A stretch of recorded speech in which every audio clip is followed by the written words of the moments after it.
Hello नमस्कार दोस्तों, आप सभी का हमारे चैनल पर बहुत बहुत स्वागत है। और आप मेरे साथ कर रहे थे यूपीपीसीएस 2021 आरओ 2021 और हम यूपीएससी की तैयारी अपने चैनल पर करा रहे हैं। तो आज की जो वीडियो होगी इसके अंदर मैं इतिहास के डेवलपमेंट पर बात करूंगा, तो आप इस वीडियो को अंत तक ज़रूर देखते रहिए। तो दोस्तों हम शुरू करते हैं आज की वीडियो। जैसा आप लोगों को पता ही होगा, जैसा आप इस चित्र में देखिए, मैं आप लोगों को एक बहुत ही बृहद कॉन्सेप्ट पर बात करने वाला हूँ।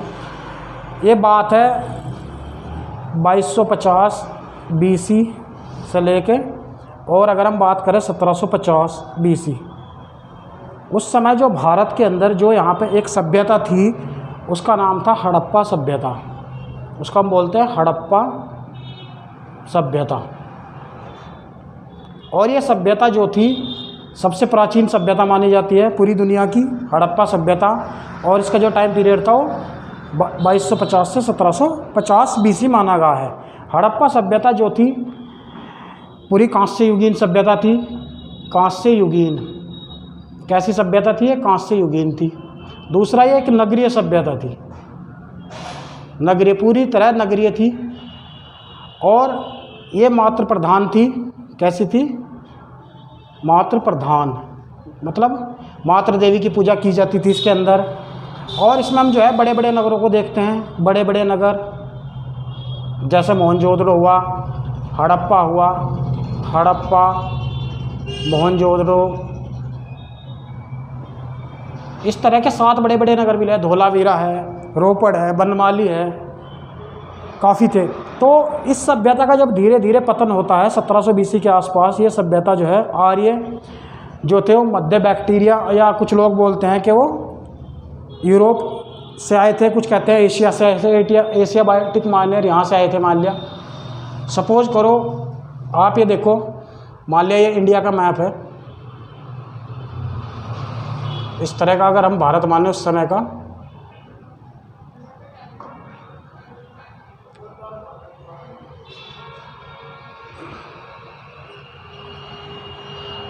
एक आइडिया के लिए है सिर्फ, क्योंकि उस समय जो है भारत का मैप आज के मैप से बिल्कुल भिन्न था। उस समय जो है पूरा पाकिस्तान, अफ़गानिस्तान वाला जो एरिया है वो भी पूरा इंडिया के अंदर ही आता था। मान लिया अफ़गानिस्तान का एरिया था, ये पूरा पाकिस्तान, और ये भारत का एरिया था। और यहाँ पर तिब्बत में जो है मानसरोवर लेक, मानसरोवर जो झील है,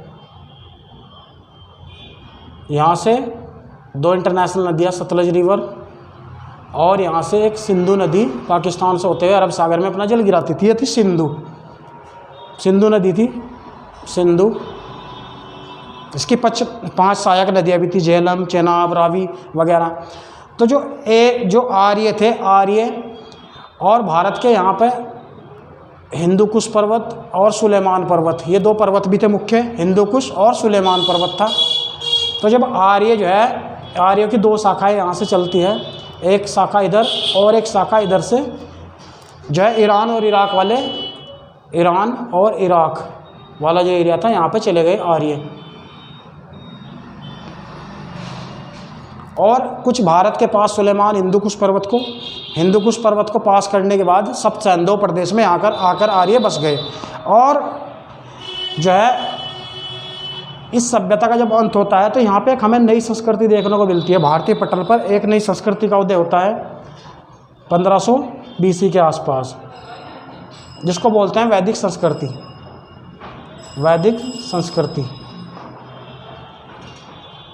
वैदिक संस्कृति या ऋग्वैदिक संस्कृति। जो प्रारंभिक आर्य थे उनको ऋग्वेद सिर्फ एकमात्र जानकारी का हमारे पास स्रोत है, ऋग्वेद।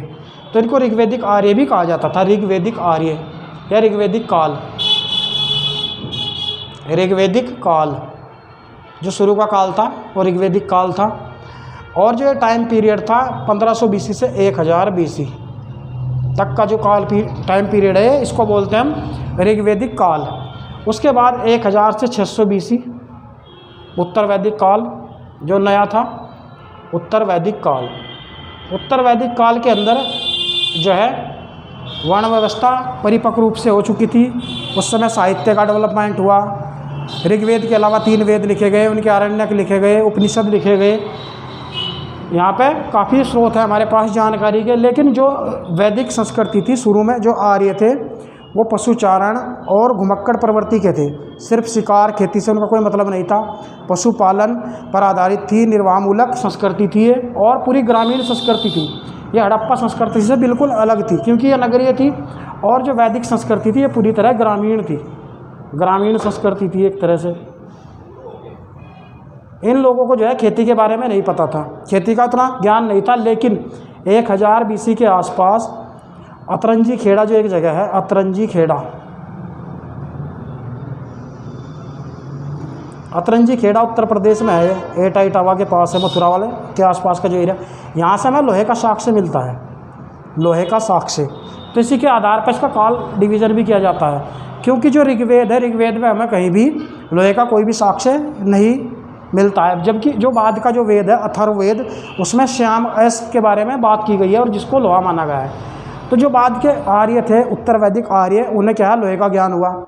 लोहे का ज्ञान होने से जो है उनका जो घुमक्कड़ जीवन था उसमें स्थायित्व आया, और खेतीबाड़ी से परिचित हुए, और खेती में डेवलपमेंट हुआ, लोहे का औजार बनाने स्टार्ट किए। तो इससे क्या हो गया, स्थायित्व जो घुमक्कड़ था वो स्थायित्व की एक भावना आई, और छोटे छोटे जो जन थे यहाँ पर ऋग्वैदिक काल में, छोटे कबीले थे जो जन के रूप में रहते थे। तो छोटे छोटे जनपद जो थे वो जनपद में बन गए। जन जो है वो जन आपस में मिलकर 2 जन, तो वो जनपद का रूप ले लिया, जनपद, उत्तर वैदिक काल। और यहाँ पर बहुत सारा साहित्य लिखा गया। 600 BC के आसपास फिर हम देखते हैं यहाँ पे एक नया परिवर्तन हो, यहाँ पे भी जो है वैदिक संस्कृति यहाँ पे है, इसको हम 600 बुद्ध काल बोलते हैं, बुद्ध काल, बुद्ध काल। उस समय 2 धार्मिक आंदोलन हुए, इसमें 2 महत्वपूर्ण धर्मों का उदय होता है उसी समय यहाँ पे, बौद्ध धर्म और जैन धर्म। और इन दोनों धर्मों को जो उदय होने का मुख्य कारण ये था, क्योंकि उत्तर ऋग्वैदिक काल के अंदर बहुत सारे कर्मकांड होने लगे, जाति प्रथा, यहाँ पर वर्ण व्यवस्था जो है बहुत ही परिपक्व अवस्था में थी, कर्मकांड होने लगे, यज्ञ होने लगे, ब्राह्मणवाद का बहुत उदय हो गया, लोगों का शोषण होना स्टार्ट हो चुका था। तो इनकी प्रतिक्रिया के फलस्वरूप बौद्ध धर्म और जैन धर्म जो है, 2 नए धर्म उभर कर आए इस समय, इसी टाइम पीरियड में। यहाँ पर शूद्र हो गया, क्योंकि जो बौद्ध धर्म था इसमें हमें समानता, एकता, भाईचारा, करुणा, बंधुत्व, भेदभाव, जाति प्रथा और मूर्ति पूजा, आत्मा, ईश्वर, जब सबका इन्होंने खंडन किया है। पुनर्जन्म को मानते थे बौद्ध धर्म, इसी प्रकार जैन धर्म भी ईश्वर का खंडन करते हैं। तो बुद्ध काल जो है, बुद्ध काल के बाद जो नेक्स्ट हम आगे बढ़ते हैं, तो उसी समय जो है यहाँ पे हमें 16 महाजनपदों का उल्लेख भी मिलता है, क्योंकि छोटे छोटे जो जनपद थे वो आपस में मिलकर फिर महाजनपद कहलाए, महाजनपद। और इस तरह के 16 महाजनपद थे इतिहास के अंदर। 16 महाजनपद जैसे मगध, अवंती, वत्स, इस तरह के 16 थे। कुरु हो गया, कुरु, अवंती हो गया, कौशल हो गया, पांचाल हुआ, विराटनगर हुआ, विराट राजस्थान में था विराटनगर। तो मगध इनमें जो है सबसे प्रभुत्वशाली हुआ, और यहाँ पे एक शक्तिशाली साम्राज्य का उदय होता है जैसे नंदवंश। और उसके बाद फिर सबसे भारत का पहला जो सबसे बड़ा साम्राज्य था उसका मुद्दे देखते हैं, जो चाणक्य की सहायता से चंद्रगुप्त मौर्य को भारत का पहला सम्राट बनाया। तो मौर्य साम्राज्य जो है 300 से 200 BC के आसपास भारत का पहला साम्राज्य में देखने को मिलता है। और जो अंतिम मौर्य सम्राट था, चंद्रगुप्त मौर्य तो पहला था, चंद्रगुप्त मौर्य, फिर उनका पुत्र, और इनके जो पौत्र थे अशोक थे, जो कलिंग युद्ध के बाद इनका हृदय परिवर्तन हो जाता है और ये बौद्ध धर्म को कैनोनाइज हो जाते हैं। और ये लगभग 84,000 स्तूपों की, इन्होंने पूरे हिंदुस्तान में 84,000 स्तूपों की जो है स्थापना की थी, और बहुत सारे शिलालेख लिखवाए अशोक ने। उसके बाद जब मौर्य साम्राज्य का अंत हुआ, इसका जो अंतिम शासक था भरतद्रथ, इसकी जो हत्या थी इनके सेनापति पुष्यमित्र शुंग ने की। पुष्यमित्र शुंग ने इनकी हत्या कर दी और एक नए वंश की स्थापना कर दी इन्होंने। जिसको हम बोलते हैं सुंग डायनेस्टी या सुंग वंश। सुंग वंश, पुष्यमित्र सुंग के पास जो है उस समय बहुत सारी कंडीशंस थी, क्योंकि मौर्य साम्राज्य का पतन हो चुका था और जो अंतिम मौर्य किंग था भरतद्रथ, उसकी हत्या के बाद पुष्यमित्र सुंग के पास 3-4 चीज़ें थी। मान लें जैसे ये इंडिया था, पुष्यमित्र सुंग के पास अगर मान लें यहाँ मगध है, मगध मान लें साम्राज्य था, तो इनका जो लड़का था अग्निसेन, इन्होंने अपनी राजधानी को चेंज किया। सबसे पहले तो अपनी राजधानी को स्थानांतरित किया और अपने पुत्र अग्निमित्र को जो है वहाँ का शासक बनाया। और इनके मुख्य जो विरोधी थे विदर्भ, महाराष्ट्र वाला जो क्षेत्र था विदर्भ, और इधर आंध्र सातवाहन थे, मध्य प्रदेश वाला जो एरिया था, और इधर कलिंग वाला जो क्षेत्र था यहाँ पे, ये तीनों इनके मुख्य विरोधी। इन्होंने अपने आप को स्वतंत्र बताया। विदर्भ वाले जो क्षेत्र था, विदर्भ, कलिंग और सातवाहन, तो इन्होंने धीरे धीरे जो सुंग वंश का जो शासक था, सबसे बड़ी बात ये एक ब्राह्मण था, इसने अपने आप को ब्राह्मण शासक बताया और ब्राह्मण धर्म का पुनरुत्थान किया, क्योंकि बौद्ध धर्म और जैन धर्म के बाद जो है ब्राह्मण धर्म जो था वो पतन की ओर अग्रसर था। तो पुष्यमित्र सुंग ने जो कि ब्राह्मण धर्म का पुनरुत्थान किया और विदर्भ को यहाँ पे विदर्भ को हराया, उसके बाद कलिंग की ओर प्रस्थान किया और एक शक्तिशाली साम्राज्य की नींव की। और उसी समय यहाँ पर यवनों का आक्रमण भी हो रहा था। ये भी इनकी बहुत महत्वपूर्ण घटना थी कि यवन शासक भी उस समय बार बार आक्रमण कर रहे थे भारत के ऊपर। उसके बाद फिर कलिंग में खारवेल जो है, खारवेल का हाथी गुम्फा अभिलेख एकमात्र स्रोत है जो कलिंग के शासक खारवेल का साक्ष्य है। और उसमें ऐसा कहा गया है कि इसकी भी कई बार जो है पुष्यमित्र सुंग के साथ में लड़ाई हुई और युद्ध हुआ। लेकिन कुछ इतिहासकार मानते हैं कि जो बृहस्पति मित्र था उसको हराया था, ना कि पुष्यमित्र सुंग।